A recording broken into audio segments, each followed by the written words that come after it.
Welcome to Seek Reality. I'm Roberta Grimes, and I'm delighted that you're with us today.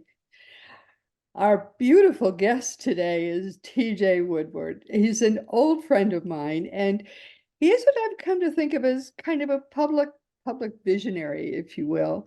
His special calling has been helping people with substance abuse issues, and that has led him to venture even far beyond that.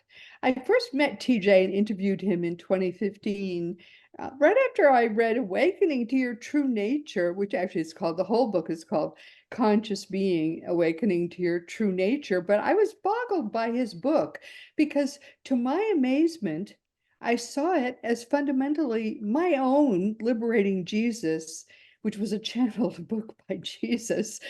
But his book was based in Eastern religious teachings and not in the teachings of Jesus.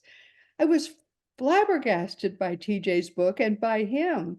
Some people have been so traumatized by the fear-based nature of Christianity, which, as you know, is not a religion that Jesus started. It was started by the Romans. And as that book, that religion is being practiced now, a lot of people really don't want to hear those truths, even though they came from Jesus. And so they can just read TJ Woodward's book and they can get the same truths. An amazing book. And then his second book, also wonderful, was called Conscious Recovery, a fresh perspective on addiction. And his third book was Conscious Creation, 5 Steps to Embracing the Life of Your Dreams. Obviously, TJ understands consciousness as few people do. TJ Woodward, for a time, was the senior minister and spiritual director of Agape Bay Area in Oakland, California, which is the first satellite community of the Agape International Spiritual Center in Los Angeles. He's moved on from there, and we're going to catch up with him today.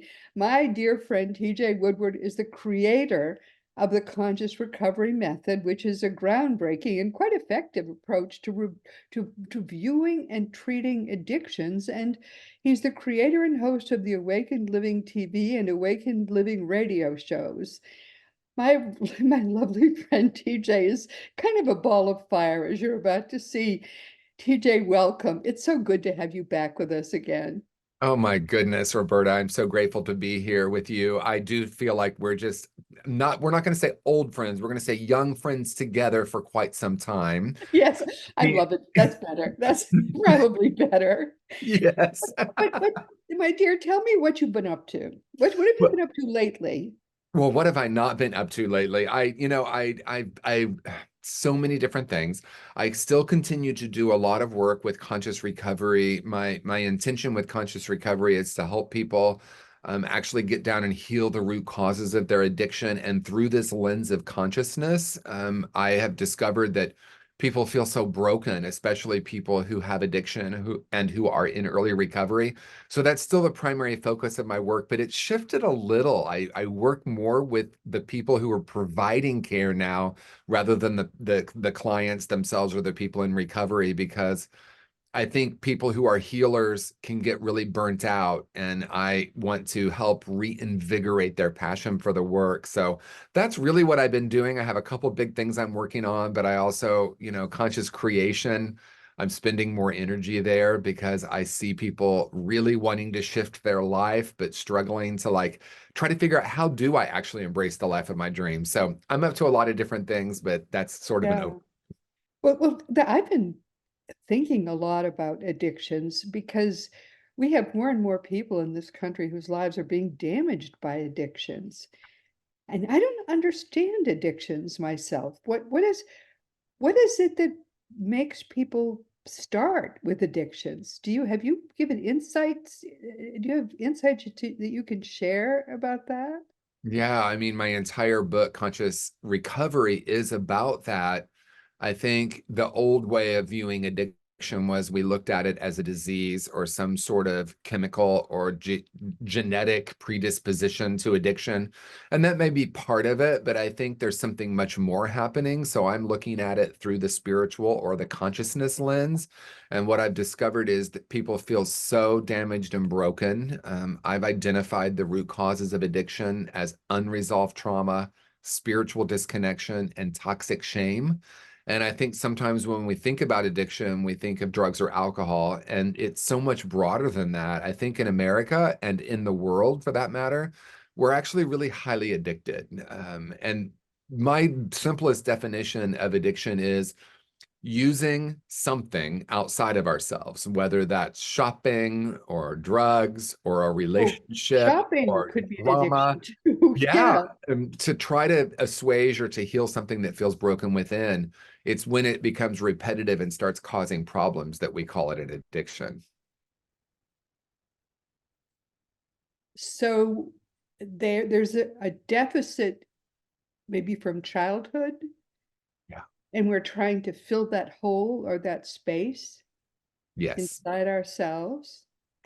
Yeah, the foundation of my work, especially conscious recovery, is recognizing that we come in, and this goes back to conscious being and your channeling with the teachings of Jesus, that we are essentially these beautiful, whole, and perfect beings, and that we're infinite beings. We're not limited, but we get programmed by the world to believe that we are damaged, broken, or limited, and that's usually not conscious. I And remember because of Matt that, talking about this book. I yeah, remember this yeah. conversation. Yes, yes. Yeah, because Oh, people feel so damaged and broken, they're looking for relief, and then they find relief, and we can become addicted to the thing that brings that relief. my goodness. Pardon me, I think it's Yeah. spring. Oh, yes, it must be spring. Oh, so all right, so what do you do? Someone says, someone listening says, "Oh, I think I have an addictive personality because I know I've got a shopping thing, or I feel I'm trying to avoid being an alcoholic." This is, I have a relative who had, my father was an alcoholic, and we have it in the family, kind of. This is a thing in my family. I've never had it, but others have. So what if you're someone who says, I think I could become addicted? How do I avoid becoming addicted? You have advice for people who might be thinking, I could become addicted? So Well, what would TJ say? I love being able to help people avoid this. yeah, I mean it's tricky because the one thing about addiction, unlike many things, is we almost self-identify, right? Who gets to decide when we've crossed the line to addiction? I think traditionally we would say, well, there are some obvious signs, right? You know, if someone is gambling so much and they're spending the family savings. Another thing is gambling. Oh my goodness. Yeah, there's a lot of things. Yeah, a lot of things, right? So anything outside of ourselves. I think the framework that I offer in conscious recovery is I offer the possibility that addiction in any different form, and that word may not work for anyone or someone. We might say any repetitive behavior that I'm doing. Right. We look at it not as a problem, but as a brilliant strategy. We say we at some point this worked. It helped us. It helped us to feel whole, or it helped us to not feel the pain that we were experiencing. We don't want to look at it through the lens of shame, but then we want to start asking, is it really serving me? Is drinking or gambling or shopping, whatever it is that really bringing me the peace and the happiness that I truly desire? I think that's the big question for someone to reflect on. Okay. And is there some benign thing perhaps that would also make me feel whole? Um, are there placebo things people can do that are not going to harm them, that would make them feel whole? Are there Well, things like that? so Roberta, you and I know that ultimately we're going back now to our original conversation about conscious being and your wonderful book that you channeled with the teachings of Jesus, that really is only an inside job ultimately. And that's why I say we live in a really highly addictive culture because, you know, we're addicted to drama, we're addicted to Fox News or CNN, we're addicted to like everything happening with the presidents, like that really doesn't really affect us in the way we believe it does, right? There's so many layers to the things that we're looking outside of ourselves. And so you and I know that the journey is a journey inward toward our wholeness, Yeah. tapping into that. So if we become addicted instead to spiritual growth, then that will help us begin to feel whole. Yeah, Because, that sounds good. Yeah, much, much better, right? yes. Ah, okay. That makes me feel much better, actually. Yes. Okay. But so ultimately then you end up with the broken people, the people who feel that they need to find a way out, and that's how you help them with conscious recovery. Yeah, and I love that you framed it that way because the people who I've worked with who are coming out of an addiction believe they're broken, but you and I know they're really not broken. And that's the fundamental difference with conscious recovery because a lot of the frameworks, if you will, of recovery, whether that's support groups or the medical model, they're looking at the person as broken or damaged and how do we fix them? What are your symptoms? How do we eradicate them? But we know Yes, the holistic approach is actually you came into the world as a whole infinite spiritual being. How do we get yes, back to that? What needs to be unlearned so that we can return to our own magnificence? that's And when I beautiful. first started working in the field in 2008, it was somewhat controversial to say these things, but I'm grateful now that more and more of us are realizing that this approach makes a massive difference in a person's life. Shame doesn't heal shame. Yes, yes. So now how are you serving people? Do you do individual counseling? Do you do group counseling? I no longer work with anyone individually. I did just launch group coaching with Conscious Creation. It's an online course that people take, walking through my 5-step process to embracing the life of your dreams, along with weekly group coaching sessions, and that's actually launching August 1st, the session. So I'm excited about that because I really just honestly miss working with people, but I don't have the bandwidth or the time to work with individuals anymore just because of everything that I'm doing in the world. But I just really wanted to drop in and ask. I asked myself, how can I serve? How can I be supportive to people? And the idea of doing group coaching emerged. So I'm looking forward to that launching. It's going to be something new for me, and I'm very grateful and excited about it. What are these 5 steps? You said there were 5 steps?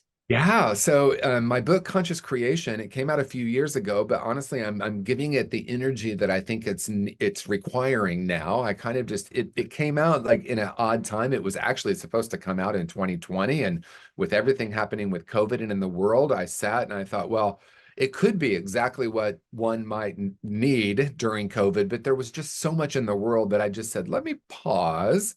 So it came out in 2021, and honestly, I just haven't done much with it yet. So the 5 steps, I've given it an acronym, MOVIE, MOVIE, and the essential premise is that we're holding the projector of our life and we're creating reality based on the lens. So if you want, I can go through all 5 steps Yeah, and we, do. Oh, do. yeah. I'm interested in this. Yes. So step one is making peace with the past. Step two is overcoming core false beliefs. Step three is visioning. Step four is intention setting. And five, embodying the vision. Well, that's like a whole college curriculum that you could spend 4 years doing that right. You really And could. we might in this group coaching. It's going to be really wonderful to see what emerges and who signs up and what we start to explore together. Because if you look at making peace with the past, that could be several months of working with that. Because what Yes. I have discovered is that most people they want to create their life by starting with intentions and goal setting, right? We do that as New Year's Day. Let's, create our New Year's resolutions. But there's something much deeper here because we don't create on a conscious level as much as we're unconsciously creating our life. So we Yeah. want to start to explore what's in the unconscious because that's really what's creating what we Yes. call reality.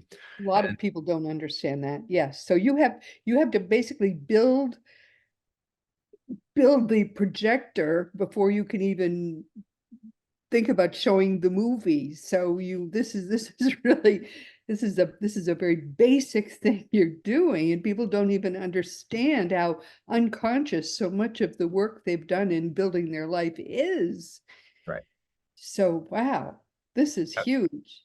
Because the analogy I like to use, and I take this from Byron Katie, and I give her credit in the book, but she said it's as if we're holding the projector and there's a piece of lint on the lens. We see that lint everywhere and we believe it's happening out in the world. But the truth is, it's our piece of lint on the lens. So the Yeah, making peace with the past and the overcoming core false beliefs is really clearing that lens, clearing it so that I'm not just carrying my past unconsciously into every situation. So right. we can spend a lot of time on those first two steps for sure, so that Oh we can yeah. Oh become yeah. clearer about what we want to create. Yes. And very often, in order to do it properly, we need to know where that piece of lint came from. So what is it carrying forward, and where did that come from? We need to really, really clean it all and make it whole. That's right. And usually these, what I call core false beliefs, but really it's a vibration or a frequency that we're carrying, almost always come from an early childhood experience where we've decided or absorbed things from the world that are counter to this knowing that we're actually infinite beings. A little child, a very small child, knows their magnificence. They know their luminosity. That's who they are. But then we start to train them. Oh no, that's not who you are. I mean, back when I was a kid, it was don't, you're getting too big for your britches. It's like a lot Um, of like what we need to do in these first two steps is really start to unlearn and examine all those agreements that we made with ourselves that really are limiting. and then what was the O? Overcoming core false beliefs. Yeah, false beliefs. I knew that there were false beliefs near the start, because that's another thing that you could spend a whole year on, because those false beliefs, in order for you to get people to really drop them, you almost have to figure out where they all came from, because people hold them. And I'm teaching a course right now too, and I know how devoted people can become to wrong think and literal wrong think, because they think it's right think. And I've got to sometimes fight to get those wrong beliefs away from people. Fortunately, they believe in Jesus, and we're using the teachings of Jesus to wrestle those beliefs away from people. But wow, it can be hard sometimes. Yeah, and like I said, they are developed so early in life that it's not a conscious process or not a Right. cognitive process, right? Our brains aren't even developed enough. So, for example, when I was 7 years old, I remember having the experience of feeling like the world was no longer safe. And I remember a wall coming around, like it felt like a wall was coming around and building a wall around my heart. And that protected me in so many ways. So, it's not so much about like, let me change my narrative or change my thinking as it is, let me go back to what it was like before 7 and what led to that moment where I had that wall that was built and quite frankly start to reparent the younger self and have a different relationship because that my little kid didn't have a place to feel, didn't have a place to express any of this, so I shut down, and that shutting down did help, but then it became that wall. And anytime things would get difficult, I would, put a wall between myself and the world. So starting to unlearn that and overcome these core false beliefs can be a process, but it really is not a process that happens only in the mind. But how do you do this when it's a course, and there are multiple people in the course, and they all have different false beliefs with different origins? That will be hard, won't it? Well, the interesting part about that is, and I'll be careful how I say this, it's not really as much what happened, it's more about what we decided and what we absorbed. So if there are 7 people, let's say we have 7 or 8 people in the Zoom room, if you will, and we're working with core false beliefs, it doesn't necessarily matter that everyone have a similar or the same experience. It's more about like, let's remember one of those experiences and remember what you absorbed and what you decided. And let's go back to that younger self and start to reparent, allow that younger self to feel, allow that younger self, quite frankly, to have a different conclusion because we didn't have the information. You know, in my journey, my mother had undiagnosed mental health concerns. My dad had some very interesting addictions. And because of that, Oh, dear. I Yeah, believed yeah. I was not good enough. And that's not true. It was really their unhealed trauma, but my 6-year-old didn't know that. My 5-year-old didn't know that, right? So I absorbed it. Oh my goodness, yeah.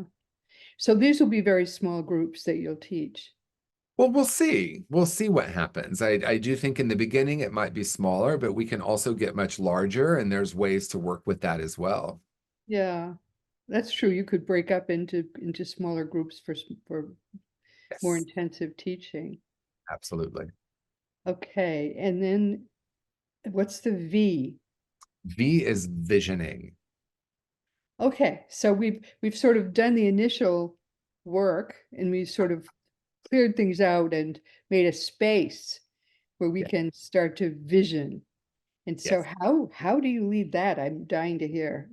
Well, I love that you're saying clear out because it's exactly what I call the first 2 steps. I call them the clearing steps, right? So we're clearing Yes. the lens. We're looking at like what all this stuff that we've been carrying in the unconscious. And once we're there, and there's no finish line, like you said, it's not like, oh, I've completely overcome all my core false beliefs. I've made peace with everything. But as we've moved more into that, we can start to then become aware of that inner voice. You know, Jesus, I believe, called it the still small voice. And I don't have the Christian background, so you can tell me if that's true. But the idea of the small voice can become much louder, right? Most of us have forgotten that our intuition is so powerful. And so visioning, and I use my friend Michael Beckwith's framework, his life visioning process, where we get quiet and we listen intently to that inner voice and we ask questions and we listen for guidance. So it's very different than visualization. We're not trying to figure out what we want and how we create it. We're, to the best of our ability, moving away from that and listening to that inner voice. And the inner voice is helping us to create possibilities, imagine possibilities, not frame them yet, but more allow them to develop as possibilities. That's right. So you Okay. know exactly what this is. I love it.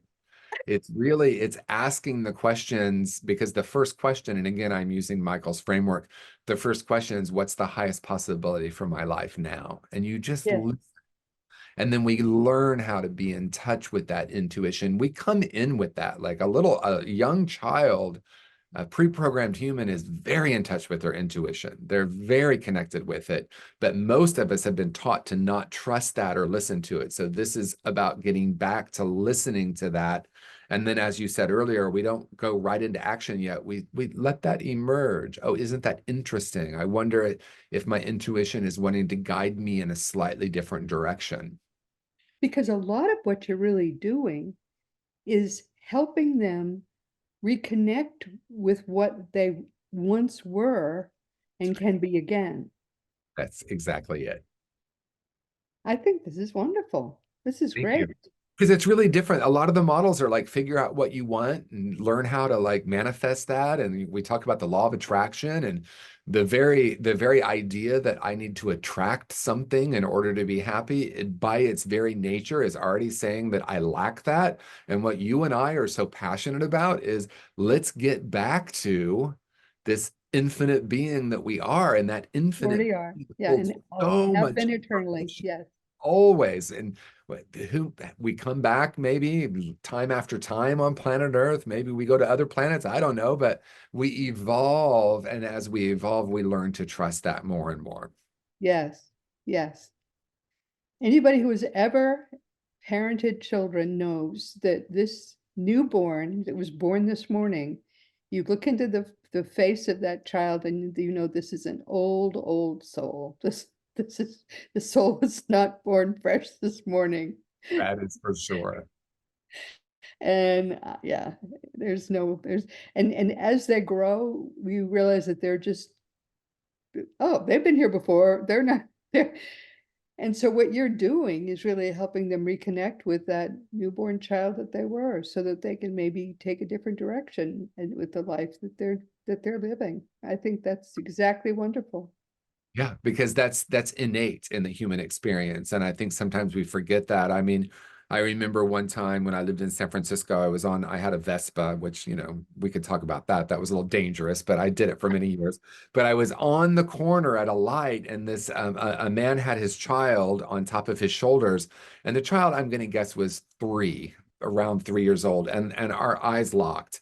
And we just stayed connected all the way across the street and down the Oh, block. wow. And I remember thinking, that's what it means to be human. That is spirit. And that child hasn't had that taught out of them yet. So we were just connecting on a soul level. And that really is how life can be as we unlearn and dismantle all the stuff that we've been taught, whether it's religion or education systems or family systems, so that we can come back to that place of ultimate presence. So, the personality and the things that we get taught can be important and can be useful, but the ultimate self, the essential self, that really is the truth of who we are. And so the conscious creation process helps us get back to that.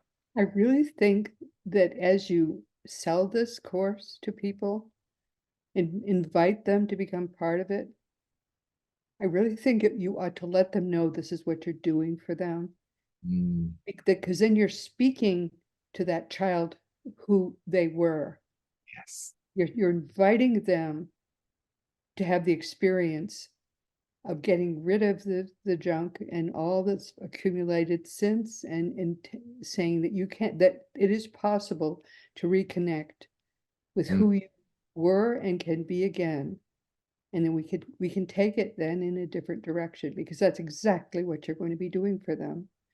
And speaking to that child at that level, and knowing that you have the power to help them actually do this is so powerful. thank you. Yeah, it was my journey. In my early life, as I said, I closed off at age 7 and walked around feeling broken. I myself became addicted to drugs and alcohol from ages 14 through 21. I got sober really young at 21, just before I turned 21. But that journey in my 20s was still this belief in brokenness and continuing to re-experience it and not understanding that really essentially I had the power to heal that. And I just, that journey that I went on toward returning to my true nature has become my life's work, because it's changed my life in such a beautiful way that I just want to share it with the world, like this lighthouse, like, please let me share with you this possibility that we can reconnect with that part of ourselves and live from that and have a very different life as a result of that. Oh, absolutely. So what's the I for? What does the I stand for? Intention setting. This is where we do become more practical and more tangible and more concrete, if you will. Right. Once we've cleared away and done enough of that healing so that we can listen to that inner wisdom guides us. And then we start to give it some traction with a practical process that I use that's not overly unique. It's very tangible. It's setting intentions, it's having timelines, it's speaking in the positive. There's a lot that goes into it, but I think probably the most powerful and life-changing part of the intention setting process is the accountability partner. So I'm going to invite people to have an accountability partner. I've been doing this for like 17 years with my accountability partner, and every Monday I email him my action items, how many I did, how many I didn't do, and what are my intentions for the next week. This is where it starts to become really practical. It's really important, though, that these intentions come from what we received in vision. I think the thing is, I couldn't teach this because I haven't been that road. I haven't taken that road. I have never had these experiences. I've never been addicted. I had the opposite kind of life that you had. In a sense, I almost resent is the wrong word. I almost feel that my parents, darn it, gave me too ideal a childhood, and I never had, except vicariously, I don't know what that kind of experience would have been like. Wow. To have shut down, to have had any of those experiences at all. Yeah, it's interesting. Some believe that we choose to come in with different experiences. I Yeah, remember we, being, we plan our lives. I planned an ideal childhood, and I planned this and I planned that. I mean, I clearly set a course so that I really would not have any of those experiences. I wish now would have had more of them, and my spirit guide is telling me in my mind right now that that was not my, I should not wish for that, because that was not supposed to be what I was supposed to go through. So my guess is that you've done that before though, and that you've I, healed it. I have That done would be all of my that. guess. Yes, Yeah. yes. Yeah. I'm sure that's true.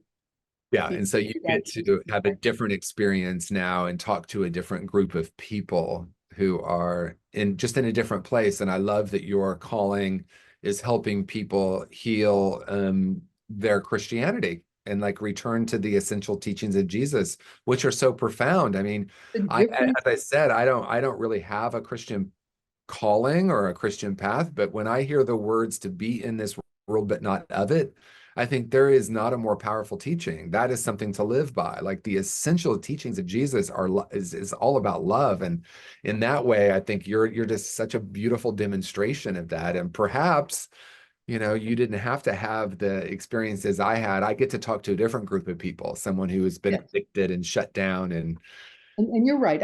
In other lifetimes, I had plenty of the other stuff. I'm sure. But the point is, I couldn't do this course you're teaching because I have had no in this lifetime personal experiences of the sort you've had. And I think what you're doing is perfectly glorious. I think Thank it's going you. to be a wonderful course. I'm eager to follow it and have you back to talk about how it's going. But I Thank you. think when you present it, you should present exactly what it's going to be, because I think it's going to be extremely powerful. For people who need it, it's going to be ideal. Well, I love that you're saying that, and I agree. And I think that really helps because that really is the ultimate truth, right? The ultimate truth of conscious creation is helping us return to that which already exists within us and become more aware of how powerful we are.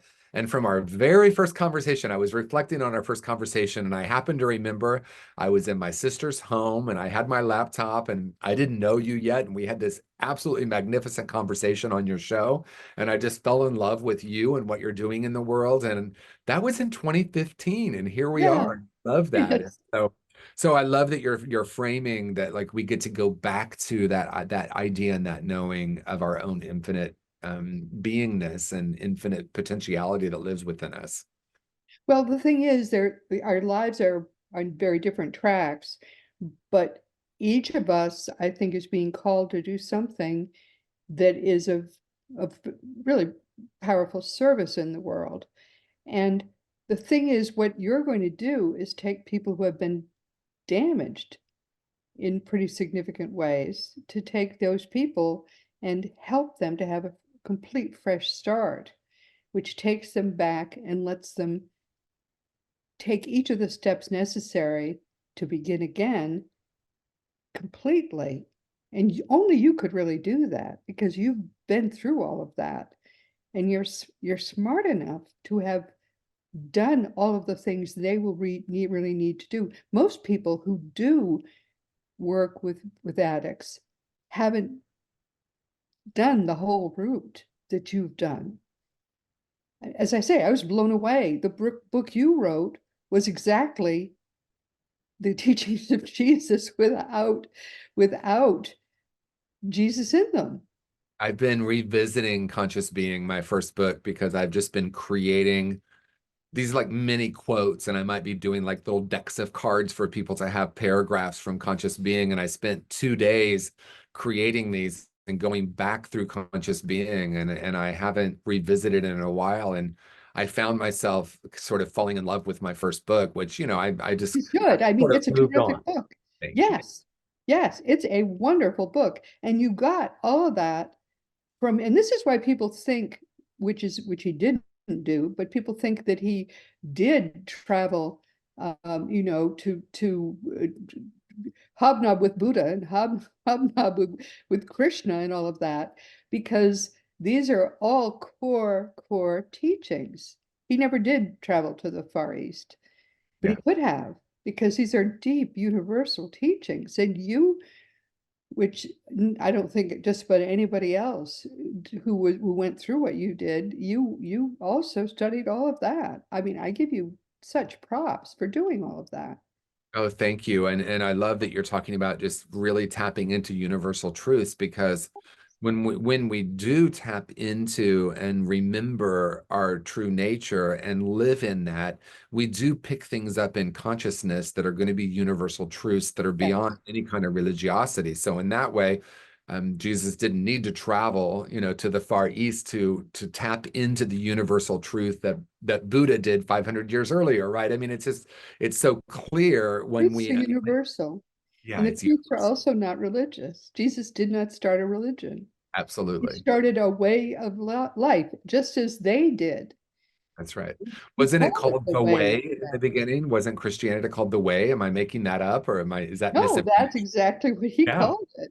And yeah, then after 200 some odd years, the Romans decided that they were going to start a religion, and they did, and they botched it all. Yep, yes. Well, and it comes down to, like, I think about even in the recovery movement and also with religion, it's like there's an idea that if we can provide rules that will control people, that's and right. It's about in some control ways and it's about worked, fear. because for Right. those people who were taught if you don't come here every Sunday, you're going to hell, that's a pretty That's right. motive. That's right. It's handy. Fear controls people. Love does not. That's right. Yes, yes. And Jesus was not about that. I mean, No, no, that that's I know, exactly even what though it I was haven't about. studied Christianity, that I know. Yes, yes. But I'm eager to hear how this goes. I think you're so on the right track. I'm so excited about what you're doing, because I think it's going to work wonderfully. And this is how you truly fix people who have gone off on an addictive path. They are the only people who really can correct their path. Yeah, They thank you. didn't And put themselves on the wrong path. The people that raised them, the people that, somehow got in their way did. yeah. And just to be clear, conscious creation isn't only for people who have had addiction, because one thing that happened when I wrote Conscious Recovery is so many people said to me, "Oh, well, I've never read Conscious Recovery because I don't have an issue with addiction." And so I started meditating and reflecting on what would Conscious Recovery for everyone look like? And that's what Conscious Creation was born out of. It's not for someone, only for someone who's had addiction. It's really for everyone. And that became a passion of mine, not in my mind, but I practiced the living in that vision, and it kept emerging to offer a very concrete and simple multi-step process to help someone reclaim their truth of who and what they are and build the life of their dreams from that place. So whether someone's had an addiction or not, they can access conscious creation. Yes, because in fact, consciousness is all that exists. That's right. Nothing else exists but what we experience as consciousness. That's right. And so you can use consciousness to build the life of your dreams. And we've had a number of guests on who all use the same consciousness and have used the same consciousness to build the life of their dreams. In fact, our next guest will be a woman who did just that. She was in a wheelchair, and just by using consciousness, she managed to heal herself when the doctors had given up on her. You and I know that would be pretty easy to do, right? That's right. Yeah, absolutely. And that is finally, I think, I will say finally, collective consciousness is starting to at least be curious about that, right? In the medical industry. Like, I remember being a little kid and thinking, this placebo thing is really interesting to me. Like, someone can take, wait, you're telling me someone can take a sugar pill and because they believe it's going to heal them, it does? Why aren't we studying that more? I mean, that was when I was a little kid. So I think it's become part of my passion because I had that knowing so early. And then at the same time, the medical establishment can both acknowledge that and dismiss it at the same time is baffling to me because the power of consciousness, we often say the power of the mind, and really it's the power of consciousness, and it can be channeled through the mind, is so powerful and it affects the spirit. I mean, it affects the body, it affects our thoughts, it affects our emotions. We know that we can heal that way. And it's just so powerful now to see that the medical establishment is at least becoming curious about it. We'll say that. And somebody 2,000 years ago said, if you have as much faith as a grain of mustard seed, which is the smallest of the seeds, and you say to a mountain, go throw yourself into the ocean, and you have that much faith and you don't doubt, the mountain will obey you. That's right. So what Who is would have that? said that, Roberta? Yeah, right. Yeah, see, Jesus understood the power of consciousness, right? That's right. 2,000 years ago, all of everything he taught operates on consciousness. He understood consciousness 2,000 years ago. How's that for amazing? He could have And written your book. yeah, and what's amazing is, and I actually open conscious being with this, that what was once for a handful of masters has now become possible for all of us to access.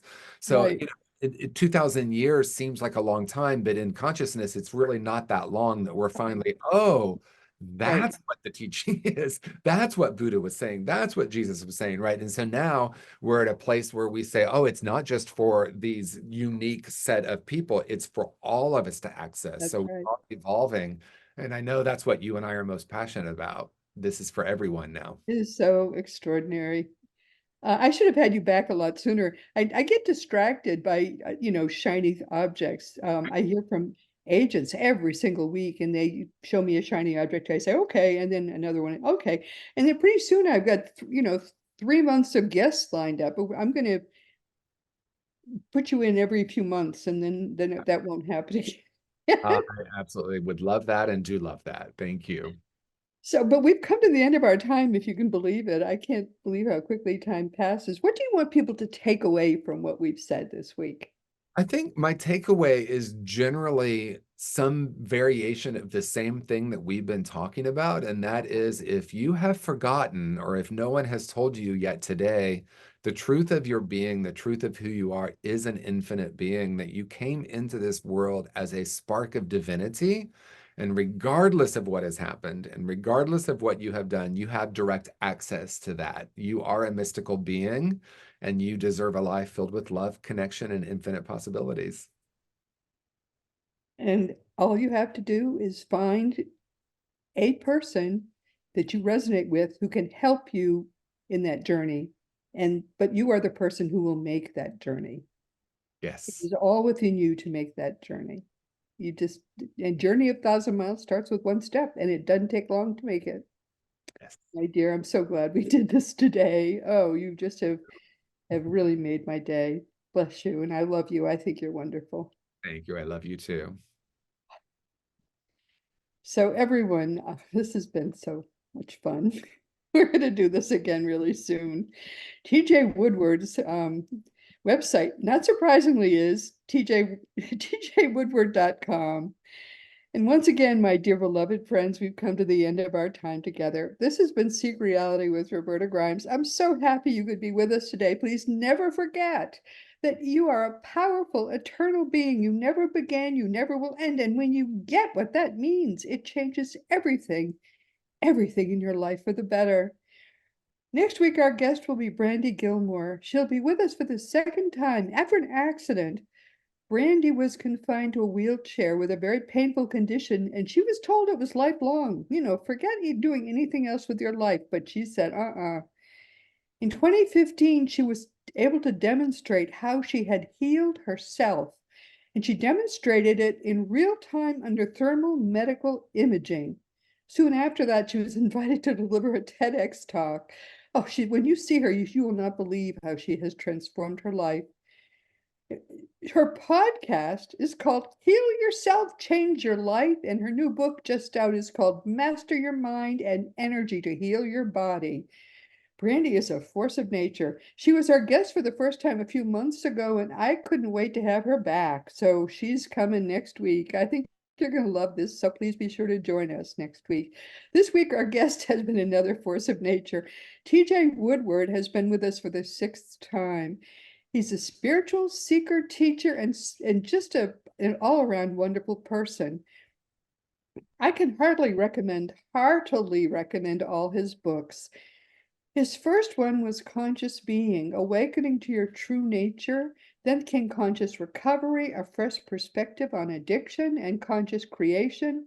5 steps to embracing the life of your dreams. I can't wait to have him back to talk about this new course, which I would love to have the ability to give, but I don't have his range. I could never give that course.